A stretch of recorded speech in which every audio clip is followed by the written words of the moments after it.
Today we're making smoked burgers, but not just any burgers. These burgers are made from a dry aged blend, and we're making some homemade bacon jam to top it off. Let's get into it. What's up, barbecue fans? Welcome back to the kitchen. It's raining outside, but I've got a craving for a burger. In fact, I've had it all week.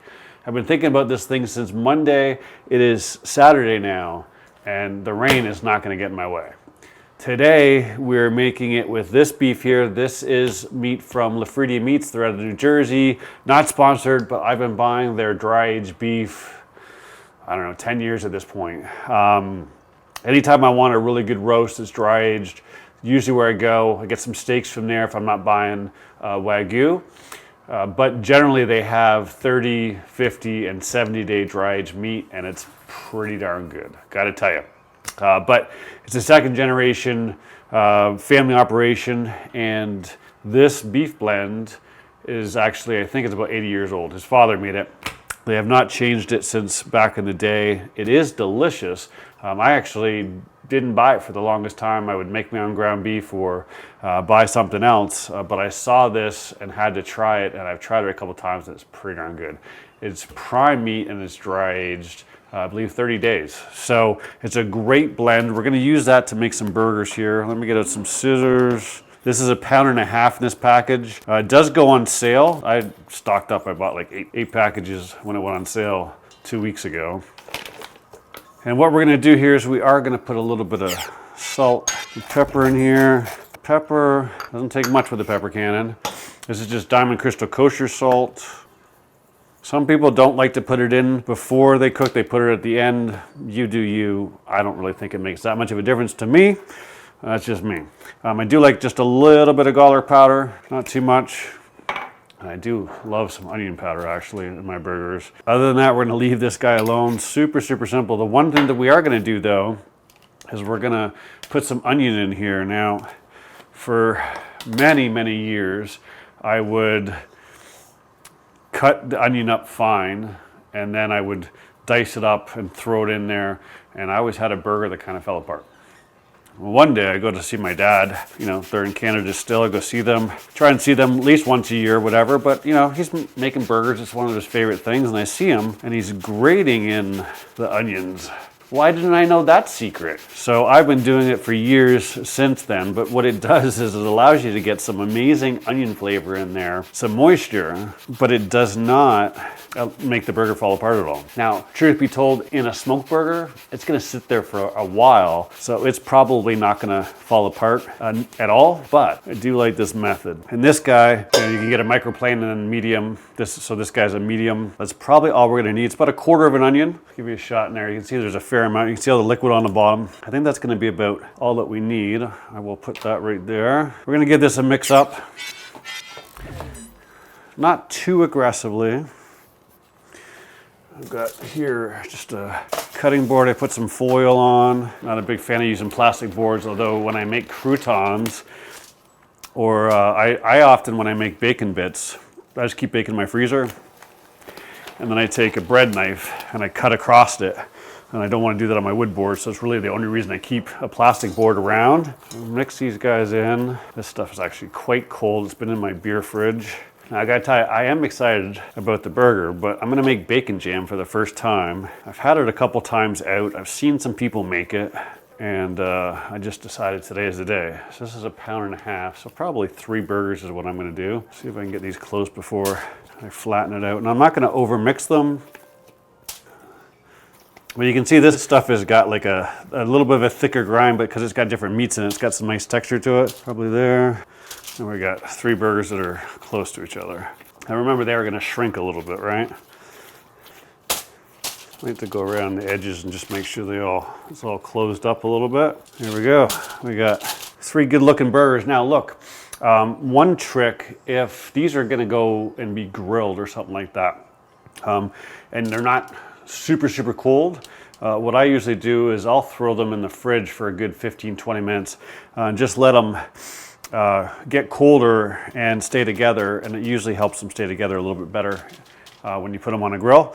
But since we're putting them on the smoker and these were in my beer fridge, they're ice cold, probably 34 degrees if I had to guess. We can put them on. So what we're gonna do is we're going to put these guys up on the top shelf. We are using Bear Mountain oak pellets today, and our Yoder is running at 250 degrees. We're gonna do a nice slow smoke. These are probably gonna take a good hour. If I had to guess, they're pretty thick, so we'll see what happens here, but I'll let you know how long they take. Let's go put these on the grill. Again, we're gonna put them on the top shelf, and then I'll bring you back. We'll start making some bacon jam. All right, so let's talk bacon jam. I'm gonna make a smaller batch. There's only 3 burgers. I'll probably have some left over, but we've got 1 package of bacon, and you want your bacon cold, otherwise it's a little bit more difficult to cut. You also want very sharp knives, but essentially what we're gonna do is we're gonna cut them like that, okay? I don't know, what's that, ½ inch or so? Doesn't have to be perfect. And you could actually put this in the freezer and it would even be better. Maybe put it in there for 15 minutes. I mean, these knives were literally just sharpened. This is the first time I'm using this one since I got sharpened. You can see that it's not quite cutting clean all the time, but it doesn't matter. There we go.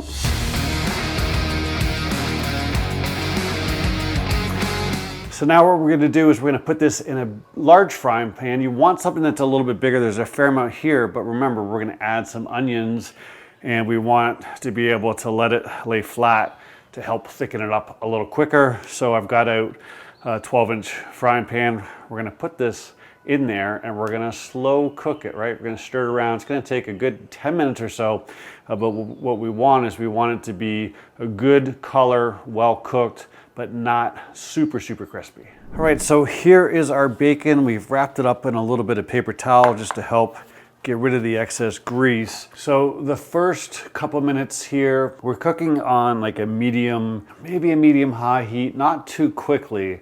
But that first 2 minutes, what you're trying to do is you're trying to break it all into little pieces, right? We cut the package without separating the strips. So you want to break that down, and then slowly but surely as you go through, just keep stirring it every couple of minutes. You're going to start to see the bottoms will cook. And then the stuff around the outside might not cook as quick, so stir that in. And you just keep stirring it until you get to the point where everything looks done. Now remember, bacon will keep cooking once you pull it out a little bit, right? Because we're not cooling it off, it's in really hot oil. So you might want to pull it off a little sooner than you think. And then right now we've got some great bacon there. And then what I did is I took, I don't know what this thing's called. What's that thing called? Why am I drawing a blank? A sieve? Whatever. I put that on top of here, and then what I did is I just drained out our bacon grease. The other thing I did here real quick, this is my hot pan. See all the fond here? Now I took a paper towel and I wiped out all the bacon bits that were left there, because there's some left there. I don't want those to burn for our next steps, but this is gold right here, so leave that there. And now what we're gonna do is we're gonna put this off to the side. We've got our onion from before. Now we'll slice this guy up. And really what we wanna do here is we wanna make sure it's super, super fine, right? So we're gonna go, you really want the onions to kind of melt into this.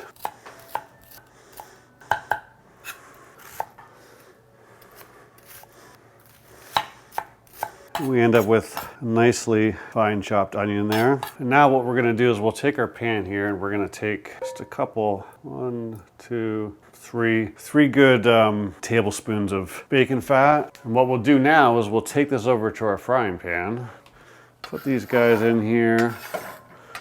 Could have waited actually till that came up to temperature again. Got a little sizzle there, but what we'll do here is we just wanna cook these guys down. Slower is better when it comes to your onions. If you cook them too quick, they're gonna get black edges on them, and we don't really want that. We want these more caramelized. We want them nice and soft. They get super sweet, so take your time with them. I'm on about a medium, maybe just a little bit below medium, and I'll bring you back and show you what these guys look like in a little bit. So one thing we're gonna do here is we're gonna put our salt in now, just a little sprinkle. I mean, this is like a 1/4 teaspoon, or it's not very much. This is a small batch, but we want to get a little bit of salt in here. That'll just help pull out some of that moisture. As these start to sweat down, some of that moisture will come out from the salt, and then we'll be able to take these guys, kind of pick up some of this fond here. Not quite ready yet, but we're getting there. We're also going to add a couple other ingredients here once the onions get sweated down, and that'll help get even more of that fond. All right, so let me show you our onions. They're looking pretty good. You can see they're nice and soft, but look, they don't have any dark spots on them, right? They're not burnt. These are not supposed to be fried onions. These are supposed to be caramelized onions, okay? Now what we're gonna do is start to put some stuff together. I'm gonna do this in a bowl just to make it easier video-wise, but essentially we're gonna get 2 cloves of garlic. These are kind of small. If you get a big one, 1 clove will do. Make sure you get all that goodness there. I'm gonna take my knife here and I'm just gonna pack that on top of each other, see if I can get a little bit more out of there. Here we go.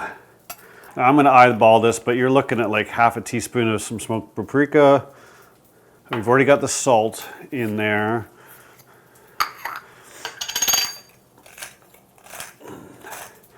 We got half a teaspoon of salt, half a teaspoon of pepper. I am going to put about a tablespoon of W sauce in here because I think it'll be good. We're going to take about a tablespoon of your favorite barbecue sauce, about the same there. I'm going to take a little bit of garlic, half a teaspoon. Same thing with some onion powder. And then we're going to take some balsamic vinegar. This is the star of the show. You want a good amount of this, right? So we need about a 1/4 cup of this. Get yourself a good quality one. There we go. And if you like a little bit of heat, you could add half a teaspoon of like cayenne pepper, something like that. What we're gonna do here is we're gonna mix this all up, and let's pour this guy right over our onions here. Make sure you get all this goodness out of here. What we're gonna do now is we're gonna let this kind of simmer up. We're gonna keep stirring it. We wanna get this thickened up a little bit. While I'm waiting for that to happen, I'll clean up my work area here just a tad. The bacon is probably a little large for what we're looking for. So we can chop it up. We can break it up with our hands. Guess I'll just do it all at the same time. Paper towel's done its job. We'll just kind of go through here and break this up a little bit. I just temped our burgers. We're sitting at 120, so we'll be getting those off here soon. You can pull them off whenever you want. I don't do a rare burger myself, more of a medium to medium well. Growing up in Canada, you'll learn that it's pretty hard to get a burger that's got some pink in it. So what we're gonna do now, one little guy missed there. There we go. We've got a mix of fine and a mix of a little bit larger pieces there. Give this a stir. It's gonna take a good couple minutes here for this to thicken up where we're looking. What I'm gonna do though is I'm gonna put our bacon in here, because before this thickens up too much, I want this bacon to get some of this extra flavor here. As you can see now with all that moisture there, we've taken up all the fond off the bottom. We're just gonna kind of fold this in on each other. Make sure we get all our pieces covered nicely. We're just gonna let this sit here for a couple minutes, just to allow that bacon to get some of that flavor sucked into it. Sorry, we were a little dark there. Once I added the bacon and all that darkness, it darkened it right up. But as you can see, we've got everything nicely stirred in here. Every single piece of bacon has got some of that delicious sauce on it. So we're just gonna let this kind of sweat down a little bit more and let that bacon absorb some more of that flavor. But that's pretty much done. Give it a couple of minutes. All right, so it's time to put our burger together. A few minutes ago, I went outside and I took a look at our burgers. I mean, just look at how juicy these things look. I mean, that's a slow cook at 250. Took about an hour and 10 minutes, and they are absolutely delicious. I'll show them right here. They've been sitting here on the plate cooling off a little bit, but you can just see how much moisture has just kind of dripped out of them. They look and smell pretty darn good. Got to start with some good quality meat for your burger. The other thing that I did, I saw Chud's Barbecue do this years ago. Remember growing up, you went to McDonald's, you got a McDonald's hamburger and they had those onions. They're actually rehydrated onions. I worked at McDonald's actually as a kid. And what you do is you take some of these minced onions that are dried and then you put them in a little bit of water and then just rehydrate them. So I've rehydrated some and then I've just put them on a spoon to make sure I don't grab a whole bunch of moisture there. We got some pickles. So what are we gonna do here? Let's put this guy together. I'm gonna take some of these onions across the bottom. You can see I got some red onions too because I love some onions. It's funny, I saw Ched's Barbecue do this like 2 years ago. I went out and bought a bottle, and this is the first time I've actually broken down and rehydrated some onions. That's what they taste like. Then we will put on a pickle. Excuse my fingers, it's a brand new bottle. We'll put on 2 pickles. Then, I don't know, normally I like to put stuff on top of my burger, but we get some pink onion here, or red onion. There we go. We've got a perfect pile there. Man, these guys they look good. This guy right here has got my name on it. And then I think we need some mustard and ketchup here. I know there's no cheese. Some of us don't like cheese on our burgers. You can put cheese on yours, it's okay. I won't judge, don't judge me. I like melted cheese. I mean, I love some lasagna or some pizza or something like that. I just don't like it on my burgers. Actually, and I even like it on like a French dip. It's one of my favorite things. And now we have our delicious bacon jam, which I cooked for another couple minutes and then I put in this bowl and I let it cool down a little bit. I almost feel like I should have put some of this on the bottom, but balsamic's really popping through there. This is hilarious. One thing I'm gonna tell you, my dentist will tell you actually, I have the world's smallest mouth. My jaw doesn't open up very much. So I'm gonna have to squish the shit out of this thing just to get it in my mouth. But before I do that, it's gonna look damn good. I'll give you a couple close-up shots here. Some of this bacon fell. Can't let that go to waste. That's a pretty looking burger. Should have some lettuce. I don't have any lettuce, so we're just gonna have some bacon jam instead. And just like that, we've got our thumbnail. It's time to dig in. I can't wait any longer. Let's, man, why did I make that burger so thick? I know my mouth. That's funny.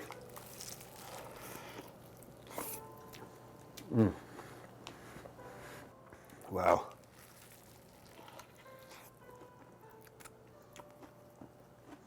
That, my friends, is absolutely outstanding. It's a great burger. Tons of smoke flavor there. You can see a smoke ring all the way across the top and the bottom. That oak's coming through there nicely.